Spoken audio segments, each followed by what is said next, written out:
Alright guys, I'm making a quick video on what I think is the best waterfowl non-toxic load, obviously, for the 20 gauge. So, as most of you know, my channel is centered around waterfowl hunting, reloading, something of that nature for it.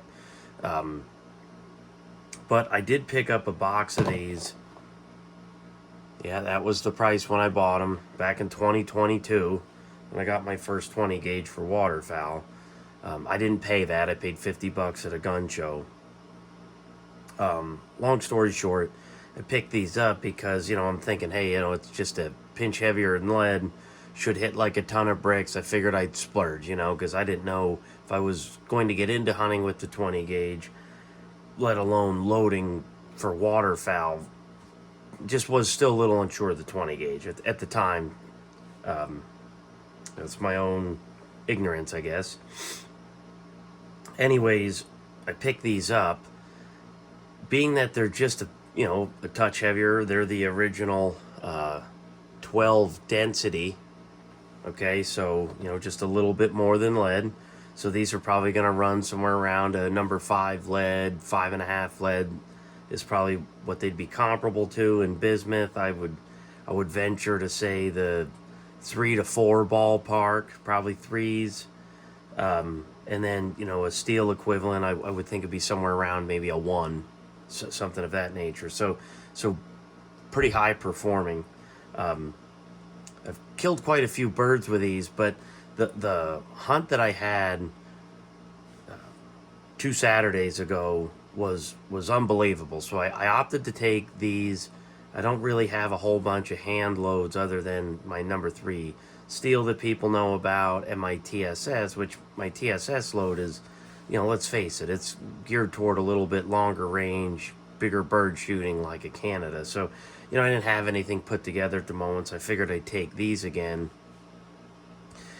But I brought a rangefinder this time that I use for archery hunting, and I'm going to post a picture here showing the bag limit for the day, and then I'll also, right after that picture, we'll roll right into what the results were of shooting one of the wood ducks at about 35-40 yards passing. It came over the decoys, kind of took off, and I was a little late, so by the time I shot, instead of it being a 20-yard shot, I ended up having a probably about 35-40 yard shot, which is where it fell in the water.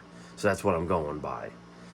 This was the first wood duck bag limit this year. First drake was over the decoys leaving, probably about 35 yards. 1 shot and done. Second drake was passing over the decoys leaving, about 35-40 yards. And then the hen was water swatted at 45 yards. This is the aftermath of the 35-yard leaving shot of the wood duck drake.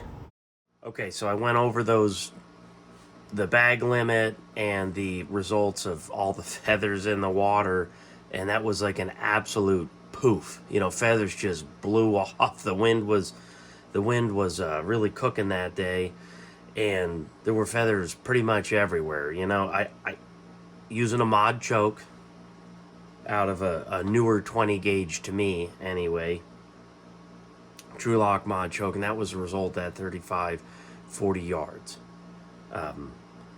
As I had also mentioned in that photo, the one wood duck hen was sitting in the water. I had 2 decoy. I could not get a shot at the drake. I didn't realize how far she was, so I pulled the trigger 1 time and lights out. And when I checked with the rangefinder, it was 46 yards. I had no idea it was that far. So it was quite impressive. I was very satisfied with this load. Now, I did go and look. I found them on Rogers Sporting Goods, I think Max Prairie Wings, a couple other places. And they're $650 a case of 250. So, you know what? If you don't hand load, this might be an option for you. If you hand load, I'm going to tell you to not waste your time. That's way too expensive. Just go make yourself some 3/4 ounce or 7/8 ounce number 8 TSS, 8.5 TSS, something like that, and you'll have an absolute duck smasher at probably about the same cost, or maybe even a pinch less. So it's kind of hard for me to push this shell because the cost is exorbitant, and you're just better off, in my opinion, going the route of TSS and a hand load. I did look at trying to make these myself. The problem is HEVI-XII runs $7, $8, $6 less than just buying 18 grams of CC TSS. Well, you may as well just buy the good stuff. So unfortunately, these are just kind of cost prohibitive, but as you see here, there's a 20 little circle there. Well, got those at a gun show, the Allentown gun show there in Eastern PA. 20 bucks. I couldn't believe it. I asked the guy, I was like, $20 for these? It was still sealed, but I asked if I could open it and just double check, and sure as shit, they're the real deal. I will point something out with these here in a second. So what I wanted to do with this shell is I wanted to take it apart and show you what's in it and weigh it, and I figured it'd be worth it, because sometimes they feel like they're a little lower on the payload than the 1 1/4 ounce. The shell feels light. So it's 20 gauge 3-inch, 6-shot, 1 1/4 ounce, 1350. Man, I'll tell you, that is a hammer. That's basically a 12 gauge 3-inch load right there, if you ask my opinion, in some form of steel shot. So I started pulling one apart. So there's the filler. You know, these are traditional heavy shots, okay? These are Chetite hulls. I know they say heavy shot, but there it is, the infamous hot primer, okay? I'll go over that in a second, too. Getting a little ahead of myself. These are a separator that I sell. I mean, I don't sell this version anymore. The version I sell now is a cap. So I'm just going to dump the flaxseed and shot out. Alright, so as you can tell, I use that strainer right there. These are technically for metallic reloading, like if you have to break a shell apart. So there's a flaxseed. So let's measure the payload. So that is roughly 25 grains almost of flaxseed. That's a typical what HEVI-XII did. You know, as you know, they were bought by Federal, and I'll show you an example of that here shortly.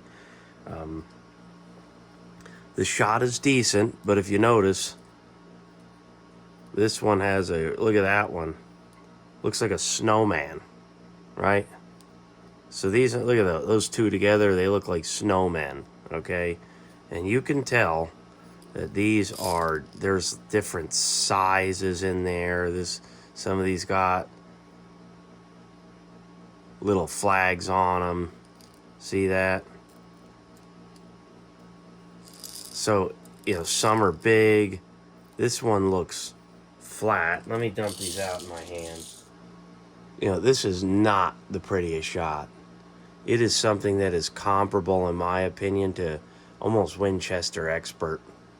You know what I mean? All right, let's weigh the shot. 490 grains. All right, so 490 grains, guys. This is an 1 1/8 ounce load of payload. You know, at this price for a shell, kind of jipping you a little bit, and I suppose they could say, hey, you know, you got 25 grains of flaxseed payload, you know. Well, that still makes you shy, so it should be somewhere around the 5. I'd be okay with 540, 550, somewhere in there. That's a true 1 1/4 ounce. This is an 1 1/8 ounce legit payload. Now, it's still an impressive load. Patterns are phenomenal. I don't have any pattern papers with me, but still a little disappointed in the... Still definitely disappointed in the payload size, man. If you're telling me you're getting 1 1/4 ounce, you should get 1 1/4 ounce. You know, people sued Subway over not having actual foot-long rolls many years ago. I wonder when it's going to happen to one of these shot shell companies. I'm not trying to give anybody any ideas, but come on, man. Just call it ounce and an eighth. I still would have bought it. All right, I'm going to take the wad out here in a second. All right, guys, I got the wad out.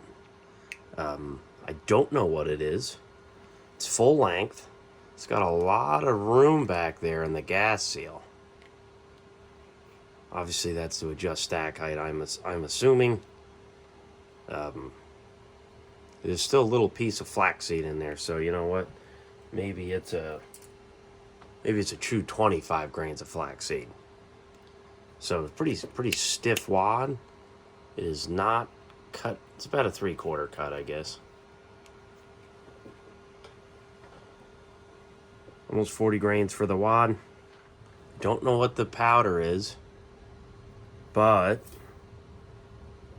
it's clumped up from, you know, being assembled for so long. All right, so that's 27.2 grains of what looks to be little gun, but obviously I can't confirm that, so don't go by what I'm saying. But it does look like it. It may not be. You know, who knows? Maybe it's a powder blend of some sort. What do I know? I'm not working at the factory. So that's it. So I want to show you guys a couple things I learned with this. Cheddite hulls still suck for the 20 gauge. Look at every one of these. Look at that. Look at this one. That's on a initial firing. Look at that split, man. Look at this one. Now every one of these look rotary crimped. You know, maybe that has something to do with it. I don't know. There's another big time split. So I load these myself. I do have a couple bags of them. I make my bismuth hand loads and my number 3 steel loads. That's the factory one I pulled apart. So they do function, they do work well, but I have learned even if I make them myself, I'm lucky to get anything past 2 firings is a blessing. You know, you might get 3 firings, but you're probably not going to get more than 3, unfortunately. They just don't hold up. There's something about this plastic. It's really, really, really soft. Primer's dent nice. There's no issues there. We'll go over that 20 gauge at some point that I used it in, but I want to show you guys something here real quick. So these are the original that I bought back in 22. I think the case was from like 22 or 21. I don't remember. At least that's what the shop told me. They bought a whole bunch of it and they didn't move real quick. But yeah, that's what it says on the box there. Front. There's the side. You know, they're comparing number 6 to 3 steel. You know, regarding density, physics, pellet size, I think that might be off a little bit. At that point, I would just shoot number 3 steel, and I haven't seen 3 steel do what this stuff does to birds. Not since I've been waterfowl hunting, and it's only 15 years plus. So there's some of the marketing behind it. Nothing crazy here. But I want to show you guys something really neat. This is the other box I got for 20 bucks. You know, look, nothing's changed. Same deal, right? Same comparison. But check this out. So I pull this up. I got only 4 rounds left. Obviously, I took one apart for you guys and myself, my own knowledge. These are the crimps. They're very pretty. Got a slight taper to them. Notice that primer, right? Notice the hull, right? Check this out. I mentioned something in the beginning of the video. Does that look like shadit to you? Oh, I don't think so. What is that? Yep. That's a Federal 209A, and that is a Fed roll case. And if you notice, you can see that's a different wad in there too. It's the same length wad, but look at that. It's like a line right here. So I don't know what it is. If you guys want, maybe I'll pull one apart in a video for you at some point. But yeah, these are Federal hulls. Beautiful crimps too, by the way. Those look rotary crimp too. They're too nice, I think, to be done otherwise. But yeah, that's a Federal set of components would be my guess. I haven't pulled one apart, so I don't know that. And I'm not saying these aren't loaded, you know, in Oregon, where HEVI-XII is made. But I'm not sure, you know, being that Federal gobbled up a lot of these other companies over the last couple of years, maybe they're just shipping them components, or maybe all the manufacturing's being done at Federal's main headquarters. I'm not sure. But yeah, that is all Federal, guys. All Federal. Who'd have thunk? Made a lot of sense as soon as I opened the box, won't lie to you. Alright guys, that's it. Closing it out. If you guys need to see a pattern or something at some point, you know, you'll have to let me know. I know I did have these on a pattern paper, but I can't find them. So yep, that's closing it out. That's the end of the video. See you guys here in a couple weeks. Thanks for watching.